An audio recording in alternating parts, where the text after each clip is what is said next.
Trump. You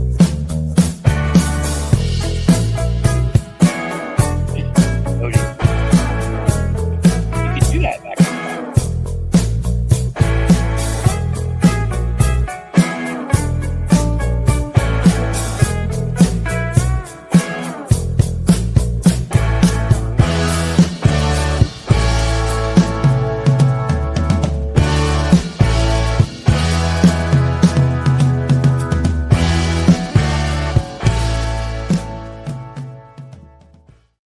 Welcome back, everybody. Welcome back. This is Amped Up with Cliff Schechter. I am indeed Cliff Schechter.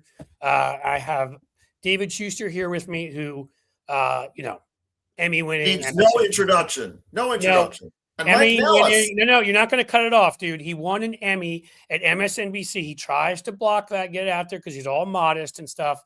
But he did, and he's awesome for it. I'm sure Mike Nellis, our guest today, longtime Democratic consultant, very successful one, who I'm sure he's won, God knows, I'm sure Polly's and other fun awards like that.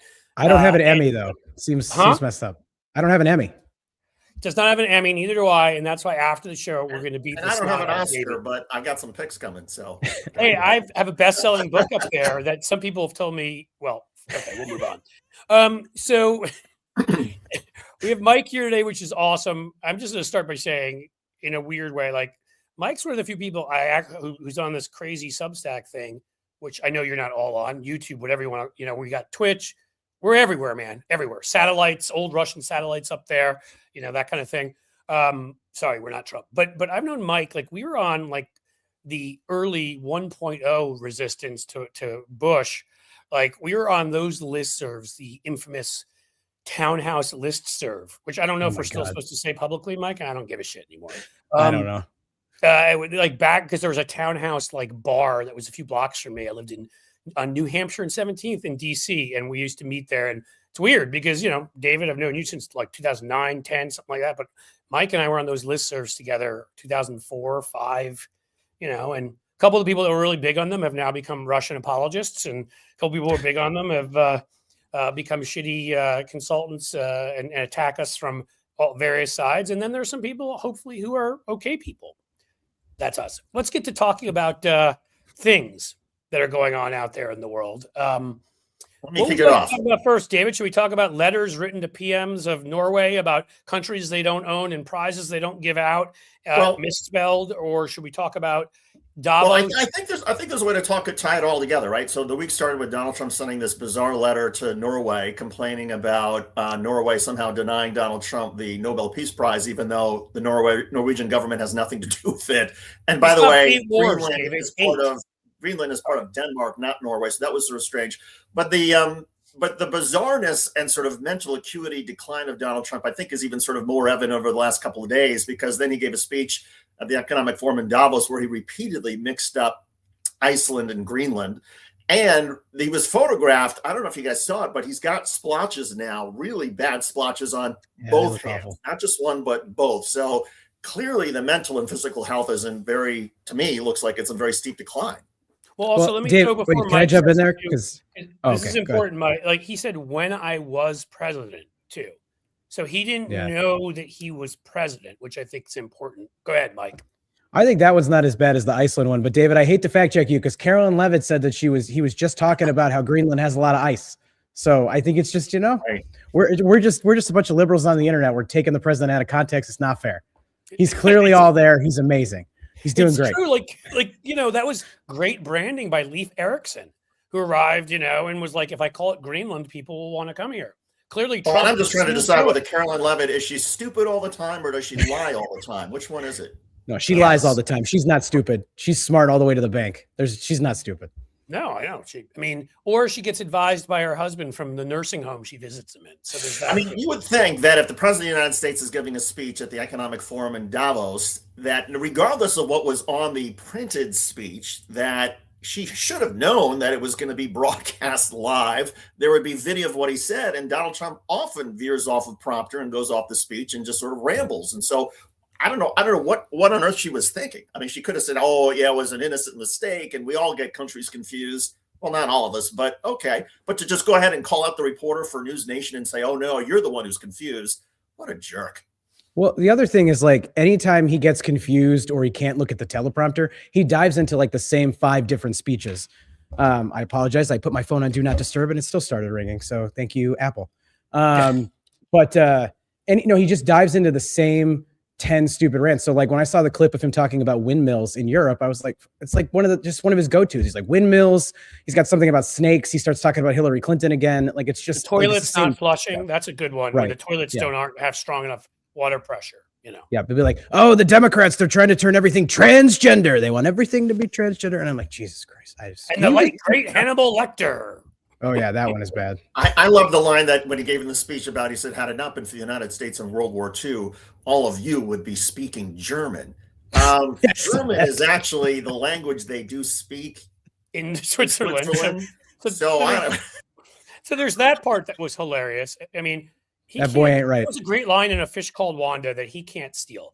So I'm sorry, like, if you saw the movie, it was funny in that in real life, when you're in a German speaking country, you kind of look like an asshole, but like he's sort of, that's what he does. So, what else? So how do Democrats look? Well, here's my question for both of you, because you both are esteemed political analysts and strategists. And Cliff, you and I were talking about this a little bit earlier, but one of the reasons that, Joe Biden's health issues continue to stick around and maybe even inspired, Jake Tapper to somehow write a book about it is because Republicans made it a constant messaging that Joe Biden is old and infirm and out of it. Where are the Democrats in terms of a unified message about Donald Trump being deranged and old and infirm and losing his mind?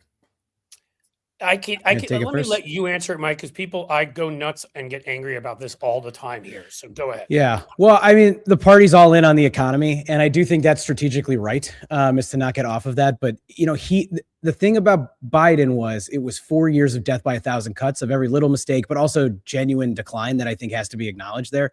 And with Trump, it's like his persona is, I'm a crazy person and I say crazy things, and he's been like that for 10 years. Now, if you watch a side-by-side of him today and a side-by-side of him destroying Jeb Bush in the 2016 primary debate, which I watched like a couple weeks ago, and he was amazing in his heyday. He was awesome.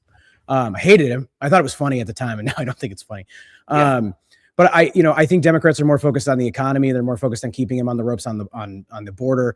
Like he's underwater on every major issue right now, except for securing the border. Even immigration, he's negative 17 points according to the New York Times today. So I just don't think that age is breaking through in the same way. And I'd rather just stay focused on your life is worse than it was a year ago. And ultimately, that's the same shit that they did.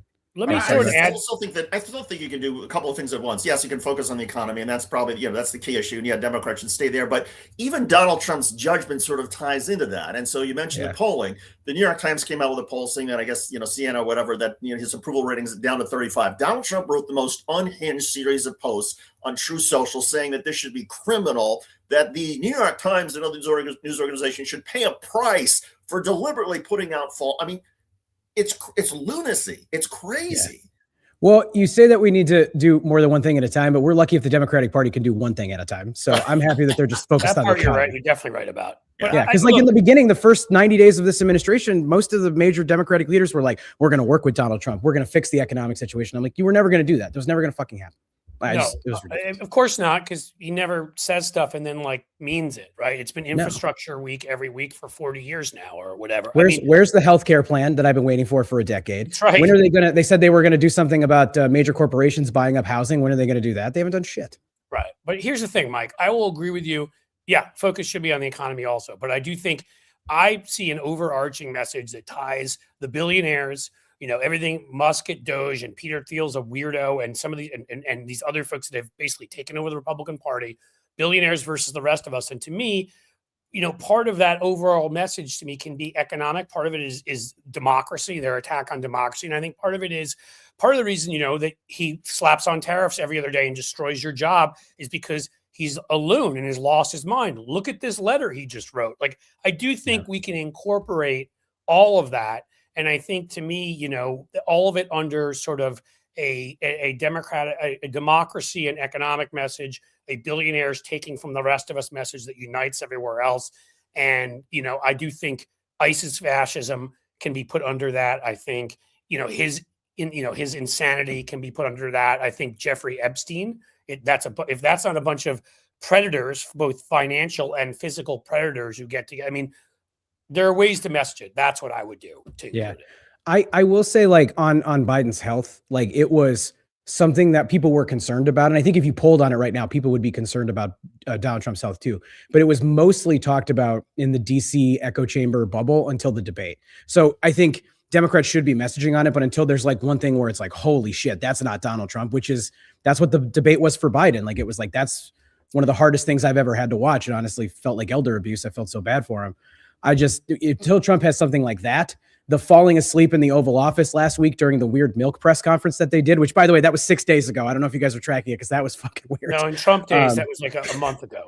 I know. The big jug of milk that was like right here on the side is my favorite thing that they've ever done in the Oval Office. Hilarious shit. Real Veep stuff. Yeah, I do think, I mean, again, to me, some of it is that you set people up for when they have that moment. So I still do feel like we should, and again, nothing should be in narrative structure. Is what drives me nuts about what our party does sometimes. Nothing should ever be off by itself without part of being a greater narrative, giving people, I mean, stories are stories for a reason. And we've told them over generations before, believe it or not, kids, before the internet, before even TV. And that's how people communicated. There needs to be a story. Here's what so-and-so is doing to you. Here's the good guy. Here's the bad guy. Here's how we'll fix it. Here's how they'll screw you over. And I just feel like we can fit it in and prepare it because he's going to have crazier moments. You know what I mean? 100%. And I'm not convinced he's even going to make it to the midterms, if I'm being honest with you. I pray every night that he doesn't die because I don't want JD Vance to be our president. That's how much I hate. I'm not saying I don't want him to make it. I'm just saying objectively, the blotches are getting bigger. Yeah, I'd rather it be Chuck Grassley because he's third in line. I don't think we talk enough about how Chuck Grassley is third in line for the presidency. No. A man who is, and this is my favorite anecdote to tell people about politics, Chuck Grassley is older than the invention of the chocolate chip cookie. That's how I love that. You know, which then leads me to my next thought, which is like Abraham Lincoln never had a chocolate chip cookie, and that seems fucked up to me. Which sucks. Did he have ice Am I allowed to cream? curse on here? Because I've dropped like 4 Yes, F-bombs in the of course. last You 2 can minutes. fucking say whatever you fucking want. Here's what I want to say. Double check And before I this get you in is the point trouble. I made the other day, Martin Luther King Day, which again, yours is funnier.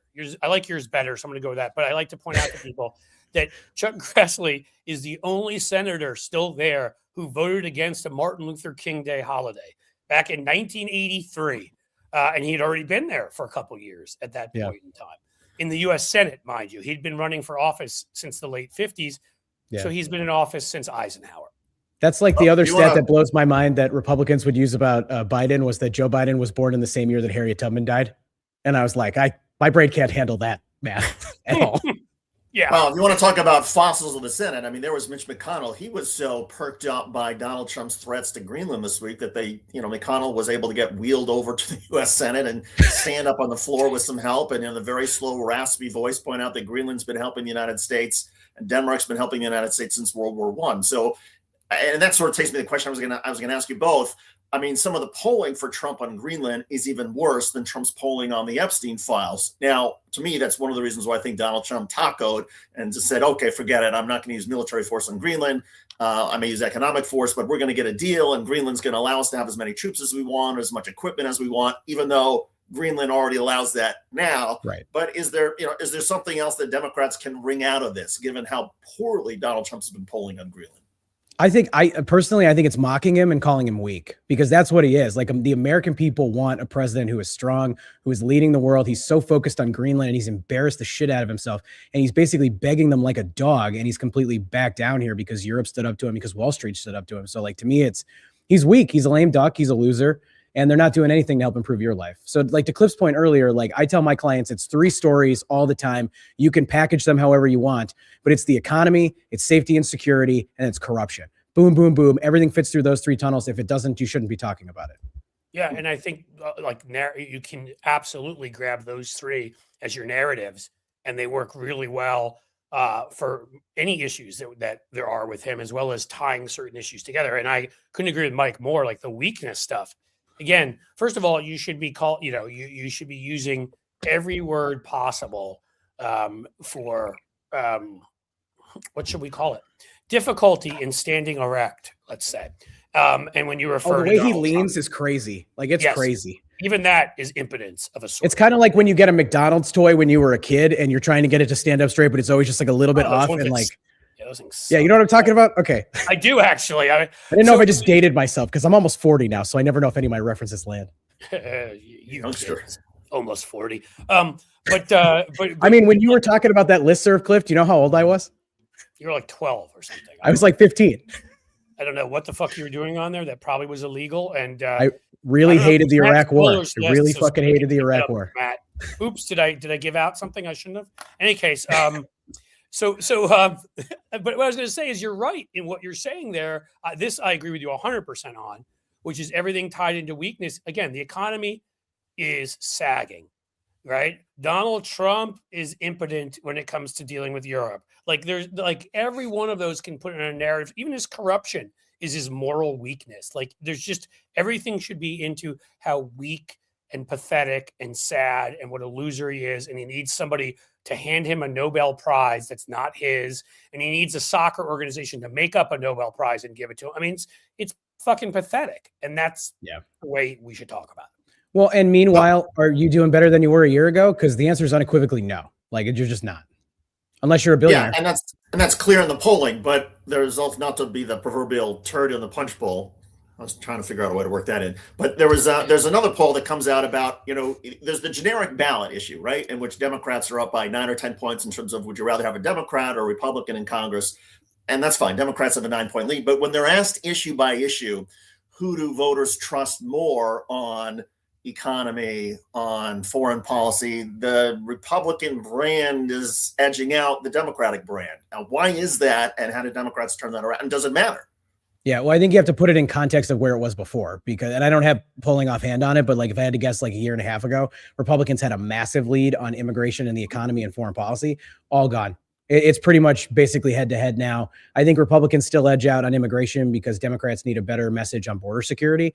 But like on the economy is like most of the polling I've seen like has us like eking out a small win. And I think the generic ballot's important. And I know why the media covers it so much because it's a leading indicator of who's going to win the midterms. But Democrats, if they field good candidates that rise above the brand, it doesn't matter. So like I think about in Pennsylvania, like the mayor of Scranton, Paige Cognetti, who's a client of mine, is running for Congress. Like she's somebody with like a really strong brand on corruption and economic recovery in a basically dying coal miner town.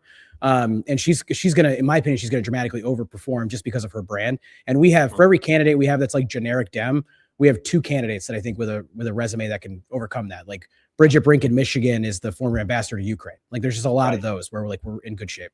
Well, I mean, we had Bree Fram on yesterday, who literally was forced out of the military with all sorts of decorations, everything for being trans. And even Stanley McChrystal showed up and said, I don't, at their retirement, the ones being forced out was like, I don't know why I'm here, why this is being done. And now she's running in Virginia. And she's incredible. She's also a rocket scientist and a million other things. Like, I'm sure she's like a judo instructor, and you know what I mean. Like, it's like Chuck Norris. You just start coming up with Chuck Norris jokes. What would you say? You just start doing Chuck Norris jokes. Exactly. Except for he's a right-wing asshole. But otherwise, yes, I agree with you. I use the tools of my enemy to win, Cliff. Well, I mean, but again, also, you know what? Here's an interesting one to ask you.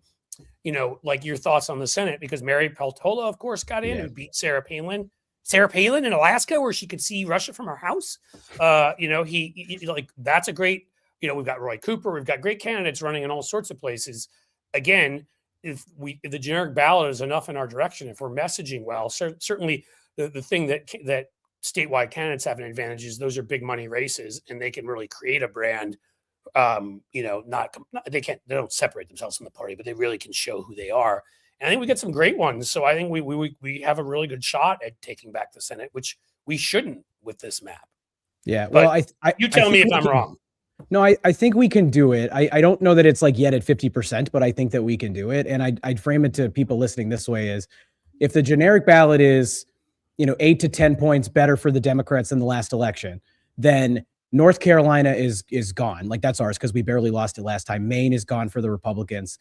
And then, Ohio is very much in play with Sherrod Brown. I feel like Sherrod Brown has like not gotten a fraction of the attention that he should be, but like he's running in Ohio. And I have to say he's uniquely one of the most talented, and being here in Ohio, politicians I've ever been around. Like I think with Trump's numbers where they are here right now, Sherrod Brown wins here. Now that could change if things go against us, but at this moment he would win here.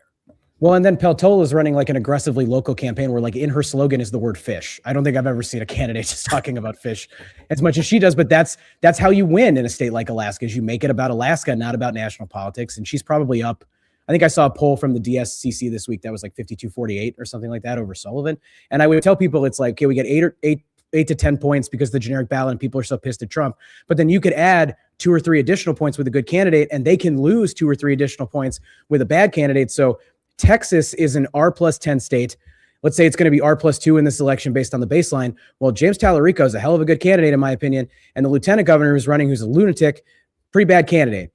So like there's a chance there. I think there's a chance in Iowa too. So there's just enough opportunity there that I'd roll with it. I'm a little bit nervous about what happens in the main Senate primary, because I don't really buy that Graham Plattner is that good of a general election candidate, but I could be wrong about that. Well, back to Texas. Do you think that James Tallarico beats Jasmine Crockett in the primary? I think so, but I think he's got to earn it. Like, I think she's going to give him a run for her money, but I think he ekes that out. And I think the Latino vote is probably what is the deciding factor. I would agree that last part, because that has, you want to look at numbers that have changed, sit there and take a look at the Latino vote.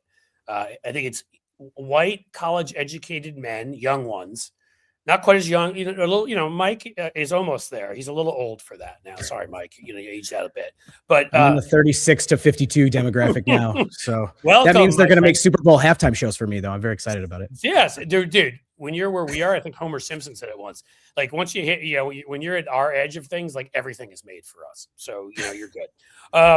But in all seriousness though, that one, and look, I'm even intrigued. I'll admit it. Like I won't let myself get too intrigued, but I'm intrigued by Florida just because of who, if on our side we have the candidate whose name I cannot remember because I'm a jackass, but who literally beat the Moms for Liberty, school board candidate, the one that started that whole group of crazy right-wing school board people, and in her district knocked her out.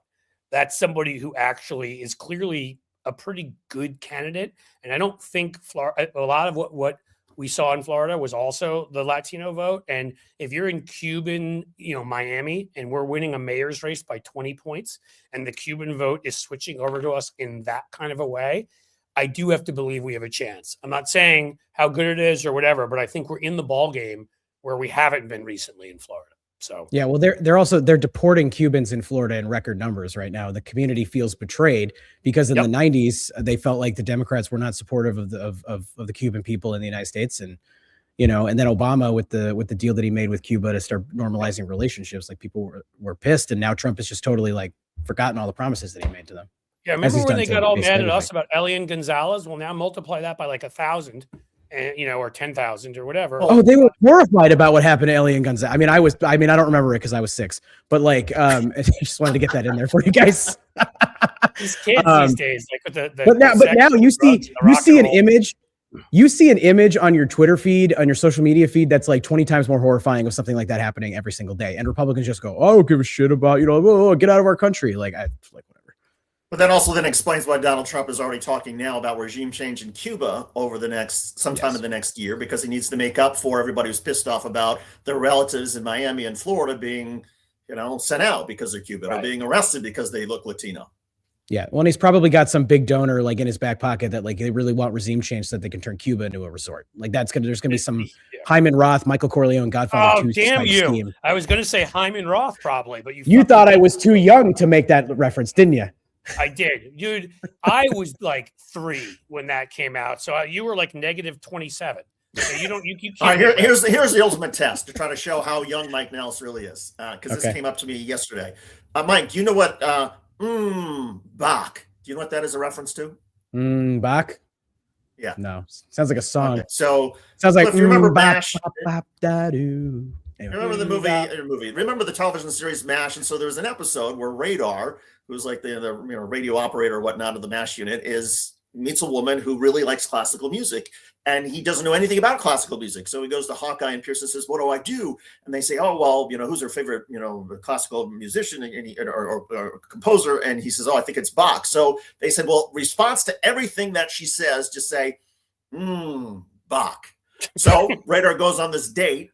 And she's talking about, Bach and the symphonic tenors. And he's like, Bach. And she's like, yeah. And she goes on with some more stuff. And he's like, Bach. And so for people of a certain generation who were sort of culturally intertwined with MASH, Bach is something that folks recognize, but you have to be a certain age to know. No, see, if you'd asked me about like All in the Family, I would have had like all the answers for you, because that was the one that I like really got into. It was like an old show. I mean, it really, it's a little sad and depressing. You think Mike wasn't around? Were you even around for Appetite for Destruction? I mean, come on, what the fuck? I don't even know. I don't even know what that is. But Cliff, can you tell me what the Challenger explosion was like? Because I don't even know.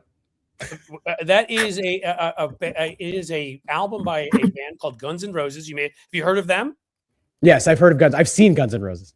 There you go. Appetite. Or no, Grateful Dead. I've seen Grateful Dead. I'm sorry, that's not true. I've seen Dead and Company. I apologize. Challenger explosion, 1986. I was 18 years old. You were not born yet, right? I was -1. I don't remember. I don't remember the O.J. Simpson trial. That's how young I am. You don't remember the Monica Lewinsky scandal? I do. That's my first like memory. Yeah, of like news stuff. That and the 2000 election. Were you around for Top Gun? Because if you weren't, I'm really gonna be offended. I've seen it. So like the volleyball scene is like you, and that like you were. What were you doing? I mean, how were you so interested in politics at like 12 that you were on a listserv? Well, I wasn't 12. I think I was 16. I really hated the Iraq War, guys. I thought it was the dumbest thing that I'd ever seen any group of people do.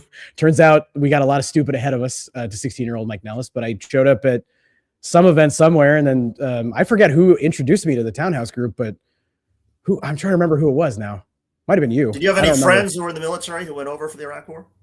I didn't have friends, but my dad was in the FBI, and he went over to investigate military contractors who were like basically stealing money from the federal government. Wow, under Paul Bremer and those guys, that was going on. That really seems like a unbelievable thing. Gambling in this establishment, unbelievable. Right. It's why when everybody's like, "Where are you going to find the money for universal health care?" I'm like, "How about you go fuck yourself? I can find it in 50 different places where you've wasted it." We never have money to stop people from going bankrupt, but we always have money for defense contractors and taking oil away from other countries. Back to the issues, because here's another one that's sort of popped up, and that is, it's now been over a month since Congress was supposed to have the Justice Department was supposed to turn over all the Epstein files. It's been 2 months since Congress passed and President Trump signed the law requiring the disclosure of all the Epstein files. And every time there's sort of this month, there's this anniversary of, it's been another month and they've only turned out less than 1%. There's a group of Democrats who, fire and brimstone, and what are they hiding and who are they protecting? And there's the mainstream media says, what is the Justice Department protecting? And I'm like, Donald Trump, you morons, just say it. But that's the mainstream media. And again, the polling for Donald Trump is horrible on his handling of the Epstein files. Is that, again, what do Democrats generally as a party or in individual races, what do you do with that? I think you just keep hammering it. To me, I think Epstein is the gateway to everything else, because it gets everybody interested. It, for lack of any other better term, it's like a sexy story because it's just so gross and horrifying, and sex and drugs and celebrities and all kinds of other shit. So you just bring it up, and then it becomes like, hey, look, everything that happens in Washington is about protecting Donald Trump, enriching Donald Trump and his billionaire pals. So like, he's either protecting himself or he's protecting somebody else. And meanwhile, you're getting screwed in this economy and in every way. I just think that's how you do it. And look, nobody's ever going to be held accountable for this, which is a goddamn shame, because they abused 1,000 little girls and little boys. And it pisses me off that the only person in prison right now for it is probably going to get a pardon when Donald Trump leaves office. So. Yeah. I mean, to me, I would agree fully with that. I really do feel like that's the gateway to it is, a couple of very powerful billionaires, wealthy men who are predators. And to me, that's the gateway to, they are predators of young girls. They are financial predators. They are predators on our democracy, destroying it so they can take all of your freedoms away. I just think that's a great narrative way to sort of point out this, elite, secretive group of sick right-wing, billionaires who have obviously have destroyed much more. They've destroyed so many young girls' lives, but they've destroyed our economy. They've destroyed, so many aspects of our democracy. They're the ones who decide to just go and send people and hey, fuck it. If it's World War III, it's okay. We can go hide out wherever. I mean, it really is an easy way to kind of tell the story. And the thing is, it kind of happens to be true, because they're the ones making the decisions for Trump, because we know whoever pays him off is who's the person he just pardoned for the second time. I mean, he's got to keep pardoning people that are committing crimes multiple times. Yeah. Because Well, and if Epstein was alive, he would pardon Jeffrey Epstein, like 100%. No doubt in my mind about that. And this is the rare issue. This is why Epstein is my favorite issue, and why when they tried to close the investigation on the Sunday night after July 4th on a holiday weekend, I went, fuck, you can go back and look at my tweets. I went ham on the internet about it, because it is, from a political standpoint, it's the perfect issue for the Democratic Party when you're like lost in the wilderness, because it depresses Donald Trump's base, which is built in large part by conspiracy theorists who believe that there is a cabal of wealthy politicians, billionaires, and celebrities who are preying on children. It pisses off independents because it's literally the worst of Washington. And it finally gave Democrats a reason to rally around something when we were feeling really depressed. So it's like just the worst issue for them. And then they've made every stupid decision that they could possibly make in the last year on Epstein, and like up to bringing in all those influencers with the binders, claiming on Christmas Eve that they found 1 million new Epstein files that they'd never seen before. So it looks incompetent. It's just, they're awful. And they've decided, by the way, I'll add one more thought here, is this is better. Like not knowing, not following the law, not doing what the American people want is better than whatever the hell is actually in those files. So they've decided that this is better. I need to ask David a question, because David acts as the good host, because he won an Emmy for doing that, folks. But we're going to get his analysis, because he's smart here too. So let's check memory too. When Mike throws that out, when he's talking about them finding binders, what do you think of? I think of, was it the first week that Trump was in office, and they brought in all of these lunatic, crazy, conservative media folks and handed them binders full of Epstein-related materials that had already been released a few years earlier when the grand jury stuff in Florida was released, and claimed, oh, look at all the stuff we have on Epstein, and feeding the beast. And then I also think of Pam Bondi saying, I have the client list on my desk. And now I think it was a couple months after they handed out the binders to the conservative media. But to me, that's when Pam Bondi really hung herself, because she created this expectation that we were going to find out who are all the powerful, wealthy people who were taking advantage of children. Right. And then to suddenly say, to Mike's point, July 4th, oh, there's nothing there. Huh? Yep. So I think of that, but I also think of binders full of women, which was Mitt Romney's famous comment. Oh, and yeah. You remember that? I wrote it down, Cliff, because I knew that's what you were going to say. It's just because, like, it was such the weird, awkward way that Mitt Romney would refer to everything. I am extremely conservative. What did he say? No, I'm severely conservative. And you're like, what the fuck? What was he talking about, though, with the binders full of women? He was talking about how many women he had appointed to office. And he was like, when I was appointing people, we had binders full of women. And that's the most famous one. But can I tell you the best one of the weird shit that Mitt Romney said? Hold on, Mike. Yeah, let me just make sure the audience knows, for people that weren't following politics then, because I just need to impress this upon you.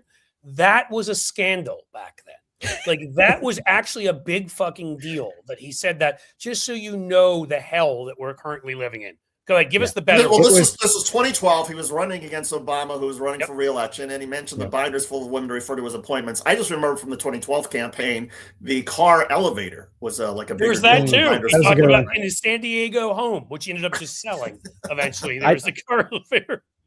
I want somebody to pop in to me at 2012 and tell me how much I admire Mitt Romney in 2025. I know. That's why I told you earlier when we were talking, where people like, that I don't talk about my book on John McCain, because like I'd marry John McCain compared to like Republicans today. I mean, it's weird. Go ahead. So they would do this thing during the campaign where Romney would say something stupid or like piss people off or whatever, and then they'd like it's so funny to me.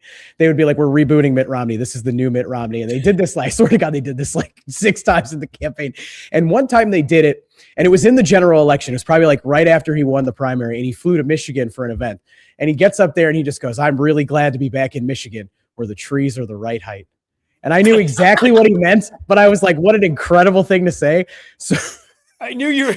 Anytime I'm in Michigan, I'm like, the trees are the right height. I bring it up to Gretchen Whitmer all the time. Anytime I see her or talk to her team, I'm like, that's right height. I do it with Mallory McMorrow too. Like, so you can remember like the ridiculous references. That's what I mean. This is when politics used to be fun. Where it'd be, I mean, not that this part's fun. This is kind of torture. But it'd be like, so you put your dog in the luggage rack above the car. Do you remember that? And now that's evolved to Kristi Noem just shot her dog. Like that's how bad. Like that's the picture of evolution that you see on the like in science labs backwards. That's the Republican Party as they devolve. So they went from chucking a dog up in a luggage rack to shooting it in the face by a fucking gravel pit. I mean, that's now actually shooting people in the face if you try to drive away from an yeah, now they do that too. Well, yeah, we went from Dick Cheney accidentally shot his friend during a hunting trip to now we're just he shot somebody in the face too. I mean, like that was when the Republican Party just really sucked. Yeah. Before it, like, it just was just this terrible group of incompetent, stupid people who still were pushing shitty tax policies and got us into wars that were obviously disastrous. Yeah. But now, like the Iraq War, that disaster, that's every single part of Trump's policies. Every part of his policy, everything he does is on that level of terrible for us. You know what we should do? We should grab some of the like younger influencer media types, people, Adam Mockler and Aaron Parnas and them, and do a game show where we like read them quotes from like 20 years ago and see if they can guess who said it. Because I'd love to know who, like Adam Mockler, and I love Adam. He lives down the street from me. I want to know who he thinks said the trees are the right height. If I give him just like 4 names, be like Michelle Bachmann, Mitt Romney. Remember Herman Cain talking about Pokemon? Like that was the whole thing. 999. We gotta do that the whole show here. We just sit here and come up with and then even before Trump used to do it, there'd be Ben Carson falling asleep at fucking things. Talking about grain in the pyramids and shit like that. Right. Yeah. Michelle Bachmann, wasn't her husband mixed up in gay conversion therapy or something? Sure was. And then he came out. Sounds right. I think he got exposed for being, I think he may actually have a Grindr account like maybe Mike Johnson does. We don't know. We're not speculating. Yeah, we have no idea. But I love anytime there's a big gathering of Republicans, Grindr goes down in the town that they're in. That is like one of the funniest things that just keeps happening everywhere. Yeah. Or how about Alan Keyes? Remember Alan Keyes?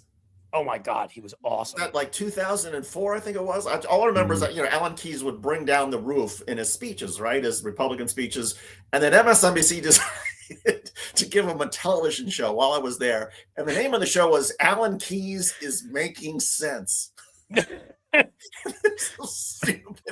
Stupidest show. I think we could do this all day. Like, do you guys remember?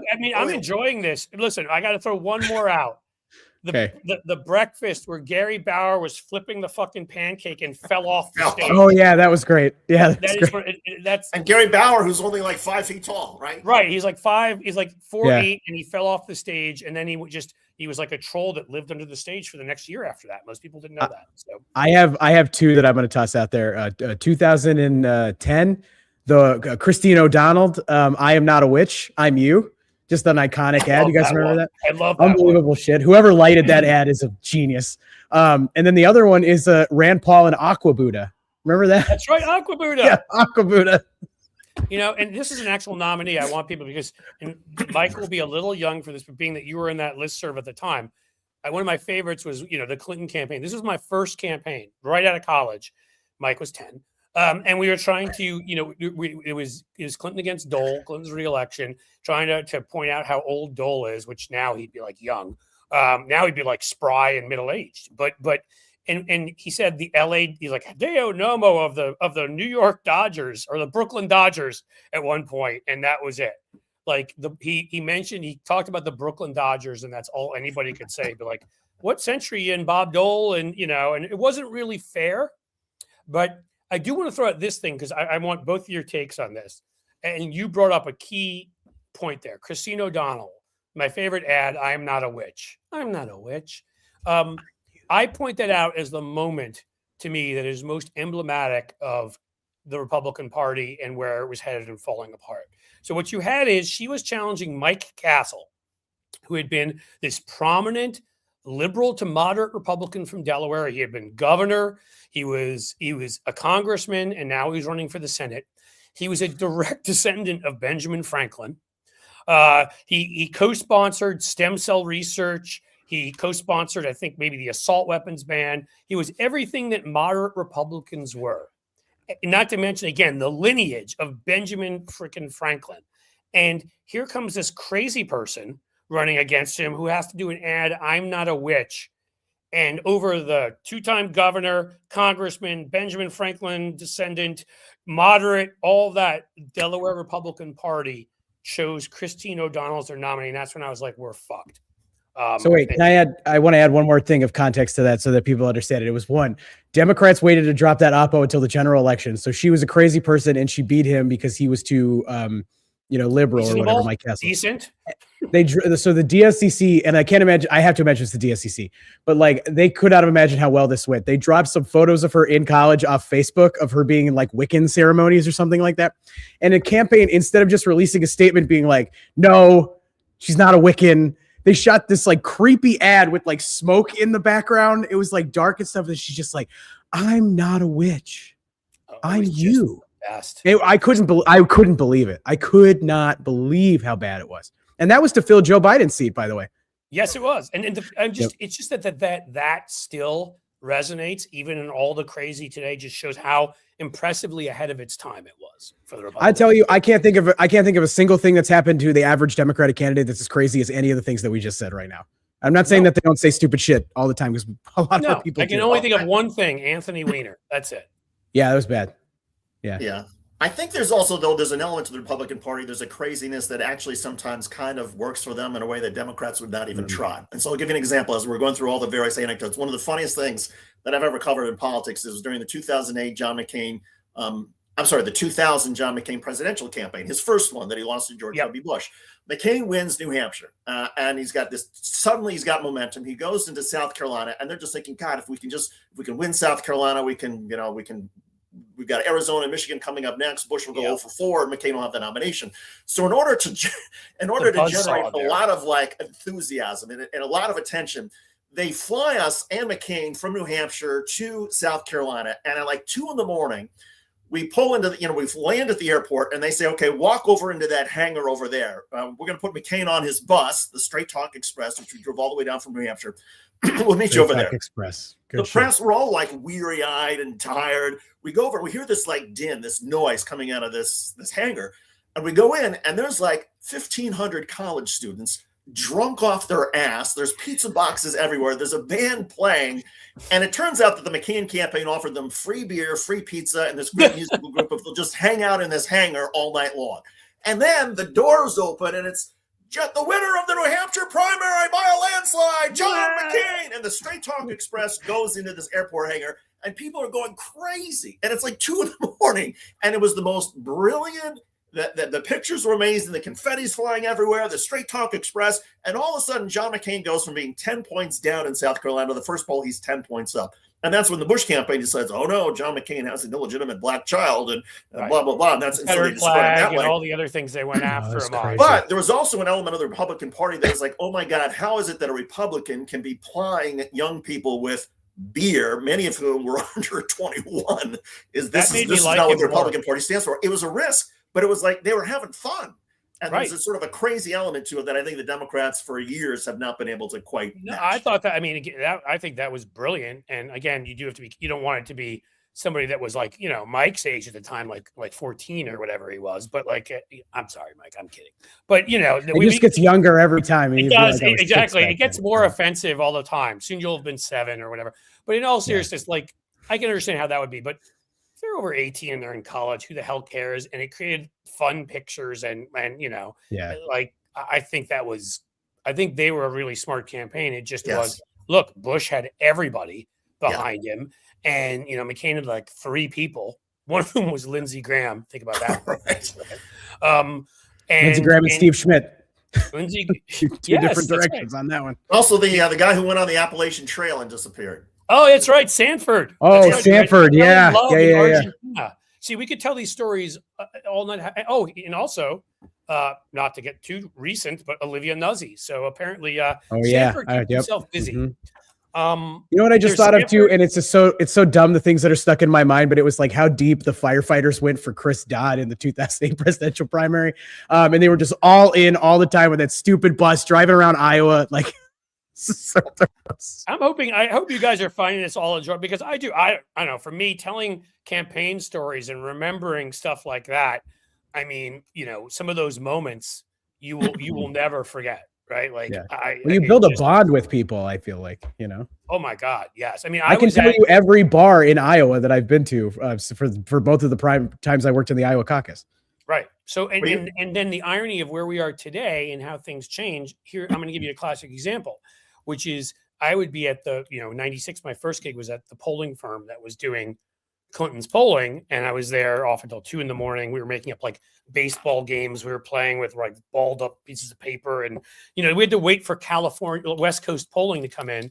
And you didn't have to stop polling till 9. So that would come in at midnight. And then we would have to analyze it. It's a lot of fun, everybody. You should definitely do it. And the whole thing about all of this was like the campaign, like we were all just sort of became part of this sort of core group that had no sleep and were sort of stuck there all night.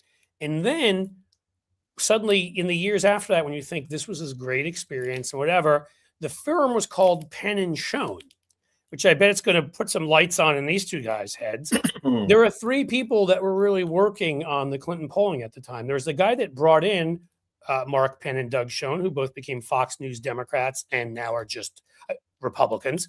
A guy named Dick Morris, who would show up at our firm, and I felt like sucker. Yes, the toe sucker himself. And he'd show up, and I felt like, honestly, wherever he stepped, there was like a grease sort of like there was a trail, like a snail behind him on the floor. Like he just was gross. And anybody that can make Mark Penn or Doug Schoen seem less gross is really fucking gross. So that was one of my formative experiences, was working with those guys, and they're all, and it was actually, if people, for learning's sake, it was a good thing to see that and be like, I will never become like them. It will never just become about the money. I will never become a scumbag. I will never trade in anything I ever believed, and just and be at a point where I'm proud of this being this. I mean, let's just say, and I won't say names because I don't feel like having him sue me, but there are people bringing in like prostitutes to the office.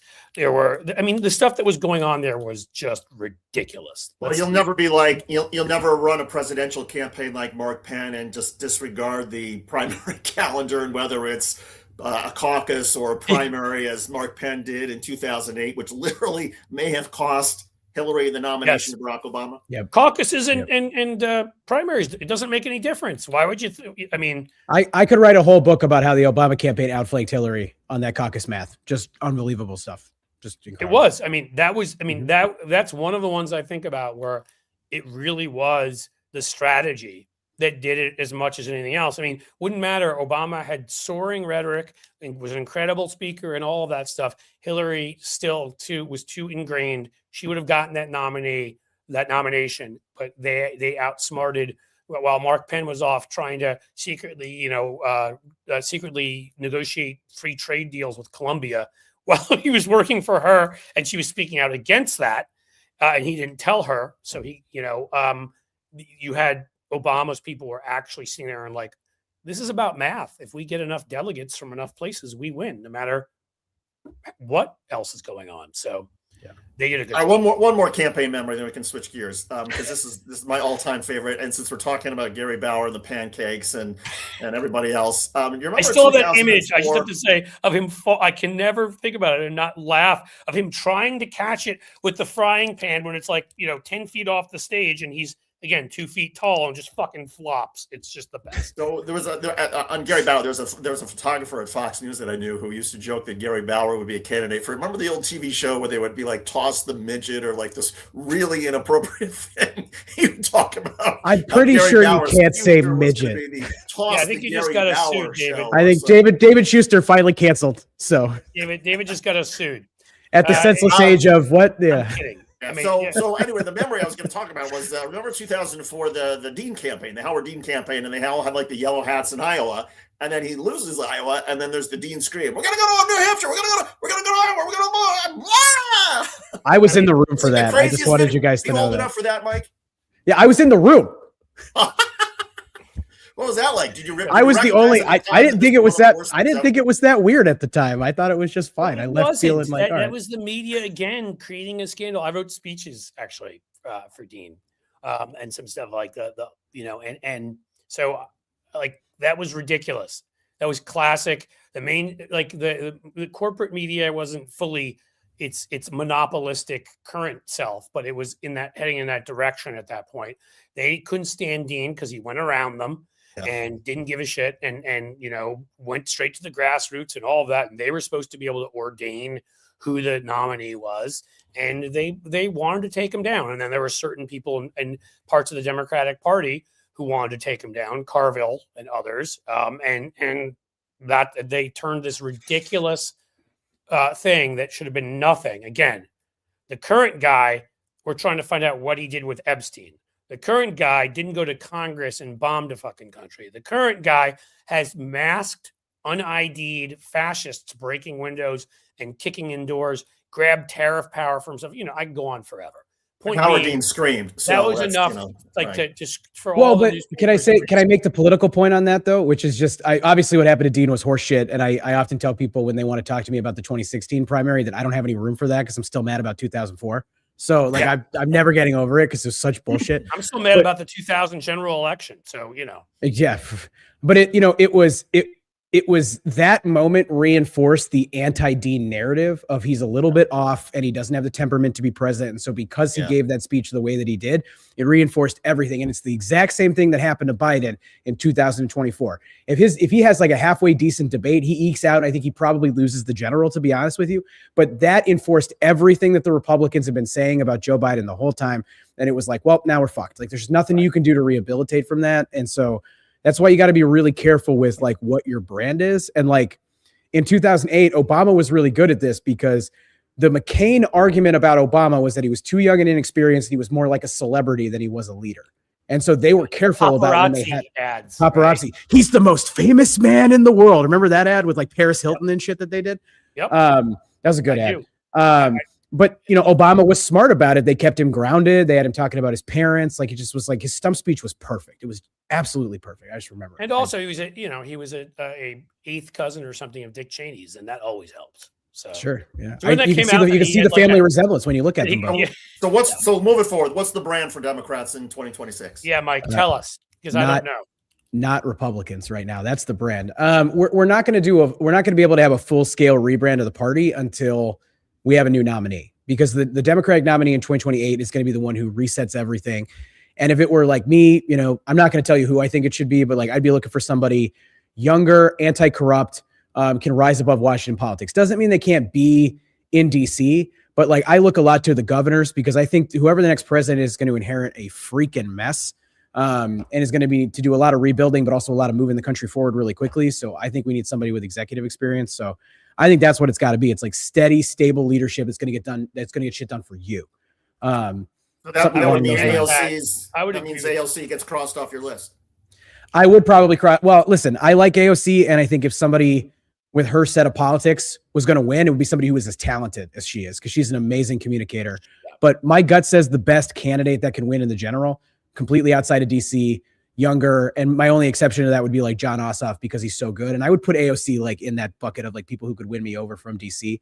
I like Cory Booker too. So like I'm very amenable to anybody right now. I don't think about it the way I see it, because I'm like you, Mike. I think we see it from a different perspective. Like I try to always sort of talk to folks, in my family who are, care about this stuff deeply, but aren't as as into it as we are. And I do worry that again, there are some people that have done an incredible job of separating themselves out. I honestly think somebody who to me, steps out from the pack often, Chris Murphy, is incredibly talented and speaks up and in a way that, but overall, I would agree with what you're saying. I just think there's a few in DC, but it's harder to separate yourself from all of this. And it's so much easier if you're a governor, and particularly if you're a governor in a purple state or something of that nature, and you have an impressive record, and you've shown what you can do. I mean, like Andy Bashir has a strong case to make. I mean, I'm not, and I'm naming him as one because I think people have already talked about Gavin Newsom and your governor, J.B. Pritzker, and there've been names out there. So I'm not, Gretchen Whitmer's another one. Like I'm not going to pick one right now. I'm just going to say of that group of, we just named, and there's others I missed in there. That's I think your best bet. Yeah. Well, and I'll also say like there's certain things that we know generally the American people just dislike, and they don't like coastal elites. And so like, I'd be nervous about anybody from New York or California. Like I don't hate Gavin Newsom. I'm not his biggest fan, but I do think if you look at the numbers, like regular people do not like Gavin Newsom. They just don't. And I think he's going to struggle in a general election, but do really well in the primary because of all the social media that he's doing and the way he's positioned himself on Prop 50 and against Trump. And like, I get all of that, but I think he's going to really struggle. I look for like a Midwestern governor or like a Southern governor. Like, I think that is a model that we know as a party works. Those are the type of Democrats people don't seem to dislike as much. So like, I think Gretchen Whitmer's a great pick. She's got 60% approval rating in a swing state. It's kind of hard for me to bat my eye at that. I think Shapiro's another one.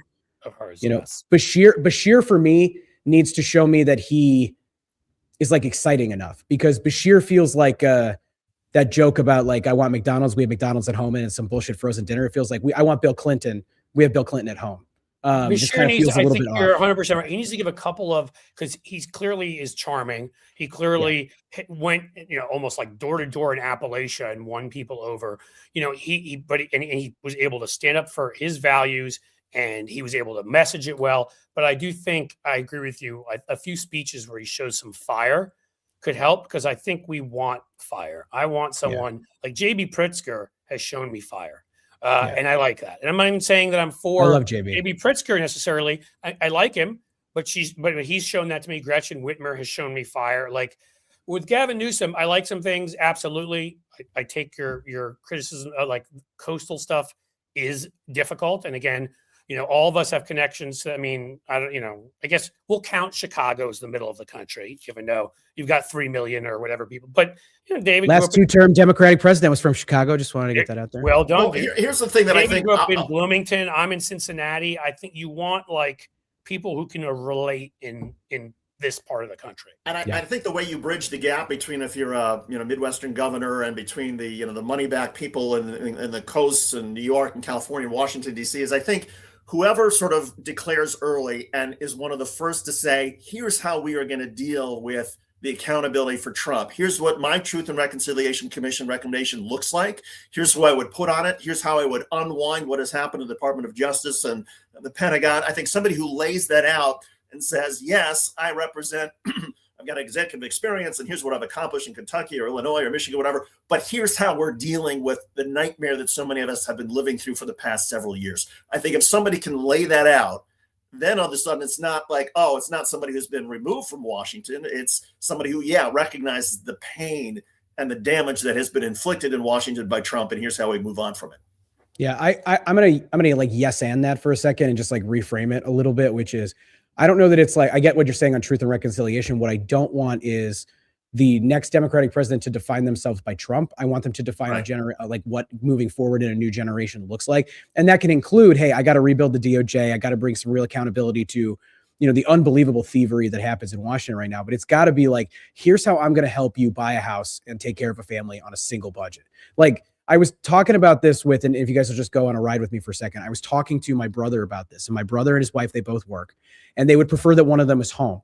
And it like, are they Republicans like your dad? Because they voted for Harris, and they're independents. I like your dad. Seems like a nice guy, but his politics are fucking nuts. I mean, I got my dad. Listen, I'm just having fun with you, man. Lived with him for a long time. Love him to death. He's crazy. But we were just talking about this. It's like, is how hard they work, both of them, just to scrape by to be able to have like a small house and take care of their daughter, my niece who has some disability challenges, some special needs, and like they're working so hard, and it should just be a little bit easier for them. And I was thinking about this through the lens of like, there was a time when and my sister-in-law does really, really well, does well. I mean, well in her career, and they have to both work though, and that's not a quality that they both have to work. And that's one of those things. I don't want to go back to like Leave It to Beaver where the wife stays home or anything, but I think the first political party that figures out how to create the economic conditions for people to be able to take care of their family and buy a house while having a parent at home is going to rule for 50 years. I don't think the Republican Party is even trying to solve that problem right now. That's why I keep saying I think we need an FDR moment, and we need people to stand up and be bold on a number of issues and bold on an economic message. Because I keep saying this, that can unite everybody from the lowest end of the economic earning spectrum all the way up to people that are in the suburbs making a couple $100,000 a year who feel like they can't send their kids to college. or at least the ones they want. They can't afford childcare. They can't afford their mortgage because we've gotten so ridiculous. And to me, where you tie that to any truth and reconciliation committee or accountability, is you point out that you can't do this because the billionaires have taken it from you and Donald Trump has handed it to them. He's cut all these programs that helped you. He's taken money away from all of this and that so that, he can allow, Elon Musk to issue like stamps from his stupid, from his stupid launch pad. I mean, like, there's just so much of that.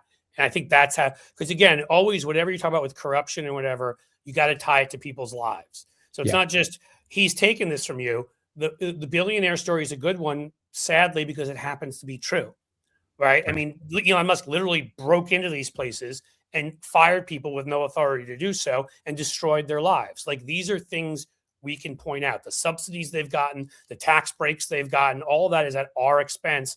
And again, I don't care. You can be making $1 million a year. It's still at your expense. So you're not one of them. Well, if you make $1 million a year and you think you're part of their club of billionaires, you are not. I got to interrupt just for a sec, because speaking of lies, I have to go pick up the kids at the bus stop. Mike, great being on with you. You guys keep the conversation going for a little bit, and we will catch up again soon. Cliff, good show. We'll talk soon, my friend. Thank you, David, for being here as always. Guys. Bye-bye. Thanks, Mike. I'll leave you with one thought because I have to run to probably go client call is what I have next. But I don't know if you saw AOC's message last week on ICE, which I thought was some of the best messaging that I saw. And I think it tested really well based on, I forget who posted about the testing that they did on it, but it was, her talking about like, look, they're terrorizing our streets. They're grabbing people indiscriminately. And the way they're paying for it is by cutting your Medicare and your Medicaid payments. Like that is boom. I saw that and was like, that's better than 99% of everything I've ever said about ICE, and kind of annoyed me since I talk a lot. That's the messaging I want, Mike. And I want that from our leadership. And I want that. And some do this again. I can name some folks. Tammy Duckworth's done some great stuff with this. Tammy Baldwin too, while we're on the Tammy train. Yep. And I mentioned Chris Murphy before. Like, tell people the horror that they're committing, but tell them who they're committing it for and how it's hurting you. It's hurting your heart when you see innocent people get hurt. It is also hurting you financially when you give that message by AOC. She's just so natural at it. Like, she's really good. I don't even think she has to look at polling. She just instinctively knows. And there's some others like that, but that's what it has to be, is that they're awful, they're terrible, they're hurting innocent people. And oh, by the way, the way they're able to do that is by robbing us for billionaires. Yeah, it's a different way that they look at politics, and a different way that they talk. But AOC and Pete Buttigieg are the two that every time I listen to them, I'm like, that's right. Like, I just and get that's it. why Like, that should be a perfect example of, again, where I stand at this point, which is, like ideology, all these things are just, I don't care. I've never cared about ideology in my entire life. I always would support a Democrat. The Republican Party's like, I used to be sort of, center left first or whatever. I consider myself a liberal, whatever. I don't give a shit anymore. Whoever most effectively messages, you can be a leftist, you can be center left, you can be center, you can be liberal, whatever. I don't care which wing of the party you come from. You know what? And that leads me to one last question, because I'm interested, because we could be in the kind of upheaval kind of time where this could happen. Is there any way you could see, because the military is getting more political now because they are scared of Trump in certain ways, could you see a military figure a la Dwight Eisenhower stepping forward into the fold and running in the Democratic primaries? I could see it only in the context of, I'm not entirely convinced that the actual nominee is somebody that we're talking about right now. Like, I think the Democratic Party is so prime for a takeover where, like, that weird Jon Stewart campaign or Stephen A. Smith campaign. So like, I think it could be a media figure like that. But more than anything though, it's like, who can like Eisenhower, Eisenhower's able to do that, but Eisenhower was like well known for winning World War II. So like, I don't know that he also had run. Yeah. I mean, if you have to have run a huge part of our government, which he did, I'm not saying, and I'm not even saying it's something I want. I'm just asking if you think there's a possibility for it. I think all things are possible is just what I would say. And like, but the most visible like military member to the average person is probably still General Petraeus. So, and he's, he would have some issues. And look, just I brought up McChrystal before, and McChrystal has some issues too that he had to deal with. Mathis, I mean, like, I have a tough time seeing it, but I think it could happen. I don't know. It's a lot like Jon Stewart. Like, could Jon Stewart win a Democratic primary? Like, probably. So I think there's a good chance. Stewart will say all the shit that like everybody else will be afraid to say, and I think the And it'll be Democratic Party funny. would like our version Well, of and that. you can also get away with a lot more without having people be like, "I can't believe you said that," because you're a comedian. It's built in, Right. You know? Well, So, and think about how much people like Zelensky in Ukraine. So, I mean, Well, he's basically there their you Jon go. Stewart. right, and think about how much everybody loved Gopher when he was a congressman. Yeah. I want to add one more thing on like good ideas for a second, and then I have to jet. Is just that again, I don't care if it's AOC wing of the party, Bernie. I mean, I worked for Bernie in 16. I worked for Harris 4 years later. So like my ideology is like, who do I think is a good person is going to try to get shit done? If Donald Trump ever had a good is what character, matters. character matters to me. I want character. Go ahead. Yeah. Sorry. And that doesn't mean people I didn't work for don't have character. It's just, but like even with Trump, is like if Trump had a good idea and I genuinely thought it was a good idea, I would say that. Like I don't. This is why like I don't have Trump derangement syndrome like they claim that I do. But like he just doesn't have any good ideas. Like his best idea for the housing crisis is a 50-year mortgage. It's an objectively stupid idea.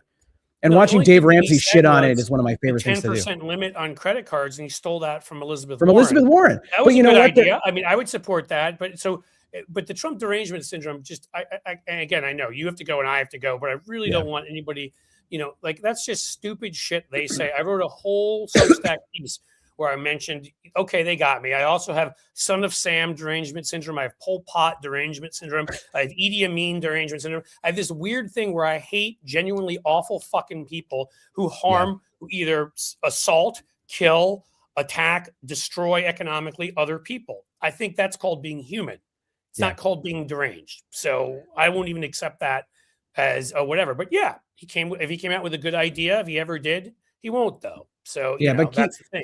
keep in mind, like keep an eye on some of the things that are going to be future issues or future policy platforms, because like go listen to Tucker Carlson talk about the economy. There's some good stuff in there. Go listen to Ron DeSantis of all people. Right? Some of them are moving populist.